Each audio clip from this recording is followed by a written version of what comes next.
My name's Amanda Flores. I went to Antonian College Preparatory, Blue Ribbon School of Excellence. We were the Apaches, and shortly after that I went to Trinity University. So for the next 5 years I embarked on that path.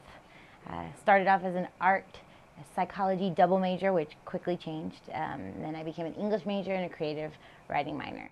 The growth that a place like Trinity has afforded me is it cannot be put into words, and I like words, and usually I can put them together, but there's no way to adequately sort of articulate the difference that it made for me. It's just very sad when students think that they can't go to college because they can't afford it or something like that. Sometimes you become way too well acquainted with the FAFSA paperwork, but it's a good sign, and you must know it well.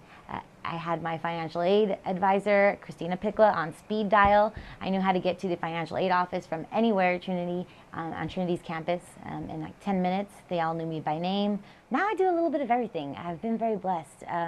Luckily, it's come to the point where I even get to get paid for one of my passions, which is writing poetry and performing poetry. I was performing one of my favorite pieces that I usually do for the kiddos in schools and whatnot, called I Will Not Write Poetry When the Teacher is Talking. Basically talks about a time I got detention once for writing poetry during class. And sort of my diatribe, my playful diatribe towards the teacher, and made into a performance piece about, but all of these things happened while the teacher was talking. Martin Luther King had a dream, when the teacher was talking. So I got off stage after doing this poem at the weekly poetry slam here in San Antonio, and there was this little gentleman. I don't think he's grown much since then, but he's a great poet now. At the time, I didn't know him. Must have been about 2 years ago or so.